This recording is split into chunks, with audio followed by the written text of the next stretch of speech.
Hey y'all, and welcome back to another episode of There's Danger Here. I'm Leilani, and I have noticed an uptick in listeners from Singapore, which is amazing. So I thought I'd do a case from that location. And looking into the area, I found that, trying to find serial killers, really the country is only noted to have one true serial killer, and he was British. So I'm not going to do that. But this case kept popping up about curry. It sounds just bizarre, and so I looked into it. It is just as odd as it sounds, and I'm going to share what I've managed to find about it. Though I'm sure my accent and names are going to be difficult. I will do my best. I really do promise, but I have said it before. Names are hard, okay? In December 1984, 34-year-old Ayakanu Mariamuthu simply vanished in Singapore. Ayakanu was born in 1950 in India. He was married to a woman named Nagarathi Valley Ramia, or Ramia for short. The couple had 3 children together.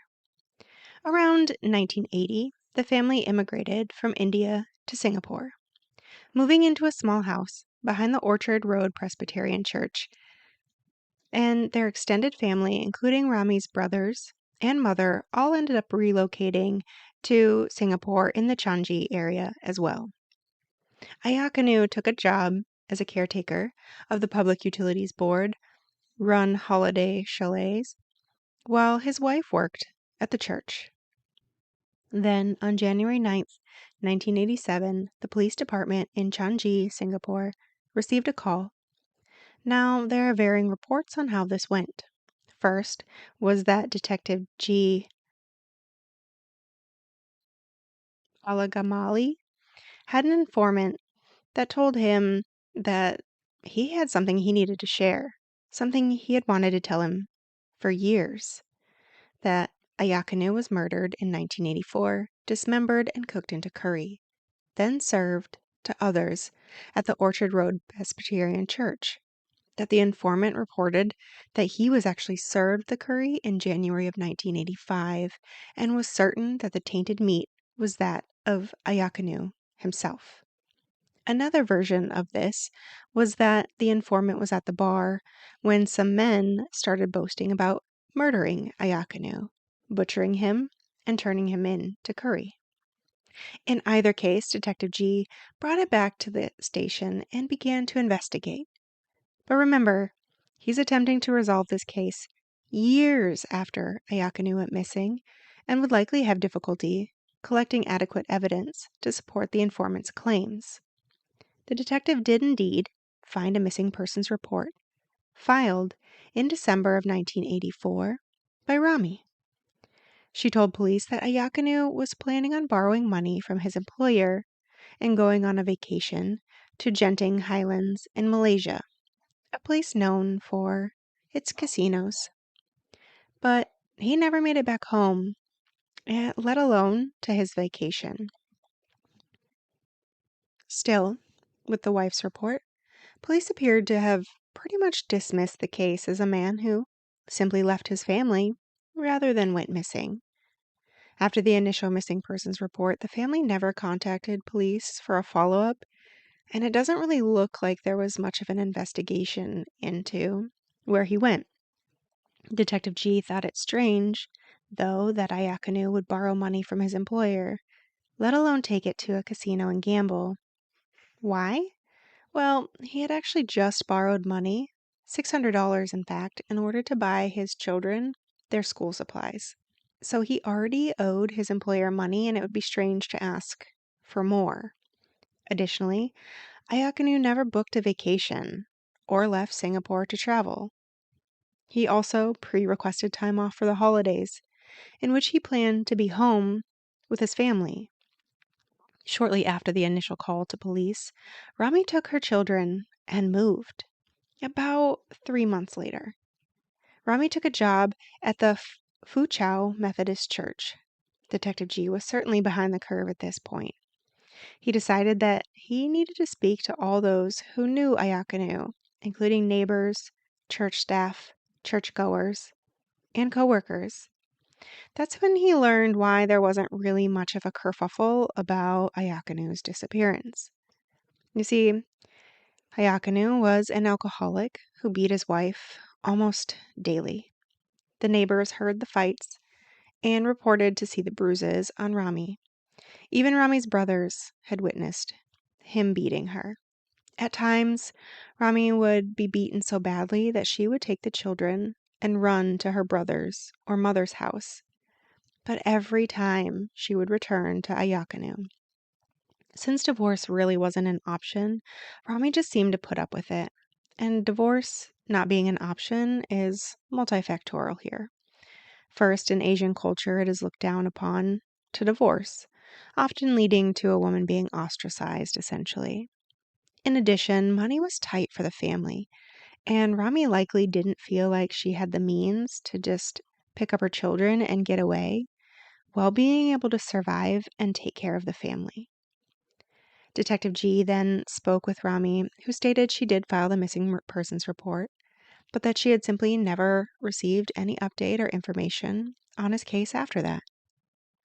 Detective G looked into Rami's family, finding a brother, Balakrishna, who was a butcher and a mutton seller. This immediately made him a potential suspect. By March 23rd, Detective G added 3 more names to his list. 2 men and a woman who worked between 2 churches in the finance ministry holiday bungalows. That evening, special investigators conducted a raid at several locations and ended up arresting 8 people in total, including Rami, her 3 brothers, their wives, and Rami's mother. Rami's 2 brothers, Radhakrishna and Jamunga Chandra, also worked as caretakers with Ayakanu. After 2 days of interrogations, reportedly one of the brothers said that Ayakanu was indeed murdered on December 12th, 1984, in the Presbyterian Church's caretaker quarters. All 3 brothers had dragged Ayakanu into the church. Initially, it was part of an intervention for his drinking and treatment of their sister. But instead of listening, Ayakanu attempted to fight them, and so they fought back. They ended up holding Ayakanu down and beat him to death with an iron rod. After that, they had to decide what were they going to do next. In order to get rid of any evidence, Balakrishna deboned Ayakanu, and the family worked together to make batches of curry and biryani with Ayakanu's meat. The bones were crushed and placed in black trash bags and dispersed into different garbage bags throughout the neighborhood. While some of the curry was eventually just thrown out, part of it was actually brought to several churches in Changi. Police interviewed a sanitation worker that said that he had tried the curry, but it was so bad, he ended up spitting it out. After talking with churchgoers, many of them reported that they had bad curry in December 1984 and January 1985, which tended to lead some credence to this story. On March 27, 1987, the 3 brothers and Ramia were all charged with murder. Ramia's sister-in-law and mother were charged with abetting the crime. 3 months later, all 6 people were brought to court. 200 people showed up to watch the trial. But in the beginning, prosecution declared they didn't have enough evidence to continue with trial. The suspects were granted discharge, and the family was released. Discharge is not an acquittal. They're still eligible to be rearrested and tried for the crime if new information was to come to light. But without a body and no DNA evidence, there simply wasn't a solid case in order to ensure conviction of any of the family members in the 1987 trial. And remember, this was 1987, and it was years after the initial incident happened, and so DNA really wasn't a thing back then. The following day, the brothers were actually rearrested and given 4 years for criminal conduct, all of which were released on June 21st, 1991. As of the case, Central Investigation Department Director Xing stated, quote, This is one of the most unusual and bizarre cases we have ever handled. End quote. While this all sounds really wild, there are other theories that I figured I'd kind of touch on briefly. First, that Ayakanu was unhappy with his family and his life. He was, after all, a chronic alcoholic, and he was very abusive to his family. That he indeed did leave for Malaysia, as Ramia had stated, abandoning his family essentially. After all, they were living paycheck to paycheck, and like I had stated earlier, Ayakanu had to borrow money just to purchase some school supplies that were outside of their regular expenses. While it was noted that he didn't take any transport that could be tracked out of country, there are other means to travel that may not have been documented, but could potentially have been cheaper for Ayakanu to get where he wanted. The reason Ramia didn't push too hard on the missing person wasn't because of any crime on her part, but because she was abused by Ayakanu. So she did her duty as a wife, but the general consensus, and even from neighbors, was good riddance. As to the confession, please remember it came after 2 days of interrogation. How many times have we heard false confessions under duress? I cannot speak to the conditions of these interrogations because I simply don't know how it went down, if they got breaks, if they were allowed to sleep, if somebody was continually talking to them. But if they were relentless, it is proven that people will give false information in an attempt to get the interrogation to simply end. And the more someone is awake, the less that they are considered reliable as it is. In many places, like an example, Washington State, if you're awake for more than 24 hours in a row, police consider that similar to being drunk. So if you're driving, that is not legal, um, which is a fun fact because we used to have to pull 24-hour duties in the military and then drive home after. Anyway, the last is that bad curry was maybe just that. Maybe they just had some bad curry or bad batches of meat that ended up resulting in this curry.